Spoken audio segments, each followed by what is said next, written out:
সকাল সকাল ঘুম থেকে উঠে রেডি হয়ে বেরিয়ে পড়েছিলাম নিউ টাউনের বৃষ্টি ভেজা রাস্তায় দক্ষিণেশ্বর যাওয়ার উদ্দেশ্যে।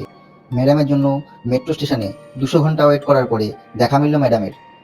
তবে ম্যাডাম তো ফোন করতেই খুব ব্যস্ত, এদিকে আমার দিকে কোনো ধ্যানই নেই। অবশেষে রেমাল ঝড়কে মাথায় করে নিয়ে চলেই আসলাম দক্ষিণেশ্বর স্টেশনে। ওই দেখো, এখানে এসেও ম্যাডাম ফোন ঘাটাঘাটি।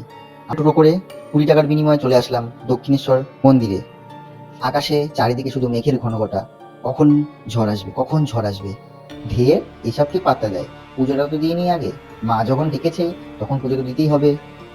ফোন টোন জমা রেখে ডালার কাউন্টার থেকে ডালা কিনে চলে গেলাম পুজো দিতে। পুজো টুজো দিয়ে এসে বাইরে বেরিয়ে তখনও দেখি ঝড়ের কোনো পাত্তা নেই। ঝড় কোথায়, ঝড় আসবে কখন? আমরা তো আগে ছবি তুলি, তারপরে দেখা যাবে ঝড়ের কথা। এদিকে কাকারা ধ্যানে বসেছেন যাতে ঝড় না হয়। তবে ঝড় ঝড়ের জায়গায়, আমরা আমাদের জায়গায়। এদিকে আবার কাঠবিড়ালিও খেলা শুরু করে দিয়েছে। এর তো দেখি আলাদাই ফুর্তি, সেই মজায় আছে। তারপরে হাত ধরে হাঁটতে হাঁটতে চলে গেলাম গঙ্গার ধারে। আকাশটা কিন্তু সেই লাগছিল বস।